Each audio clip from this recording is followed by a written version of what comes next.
இதனுடைய பின்னணியில யாரு, இந்த பின்னணியில யார் தான் இருக்காங்க? சாதிய மோதலை உருவாக்கி சாதிய படுகொலைகளை அரங்கேற்றி அதில் குளிர்காய்வது தான் திராவிடம். அதைத்தான் இன்னைக்கு திராவிட மாடல் அப்படின்றாங்க. அதற்கு மாற்று என்பது இந்த அரசியலை மாற்றிட்டு மண்ணின் மக்கள், உழைக்கிற மக்கள் ஒரு புதிய அரசியலை உருவாக்கணும். திராவிடம்ங்கிற சொல் தமிழில் கிடையாது, திராவிடம் பேசக்கூடிய யாரும் தமிழர் கிடையாதுங்கிறது எல்லோருக்கும் தெரியும். அப்போ இந்த மண்ணை, இந்த மக்களை நேசிக்கக்கூடிய ஒரு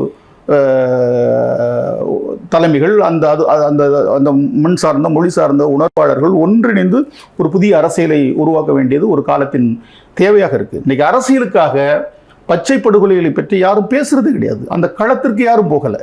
அதுதான் காலக்கொடுமை. தேர்தல் வந்துருச்சு, அப்போ நமக்கு வாக்குகள் கிடையாதோ, இல்லை கூட்டணி கட்சி நமக்கு இடையூறு பண்ணுமோ, நம்மளை மதிக்காதோ, நம்மளை வெளியேற்றிடுமோ, இது போன்ற சிந்தனை போக்கு தான் அங்கே அரசியல் கட்சிகள்கிட்ட இருக்கிறதே ஒழிய அநியாயமான இதை எப்படி ஏற்க முடியும்? எந்த நாட்டிலேயாவது நடக்குமா இது போன்ற மனித படுகொலைகள்?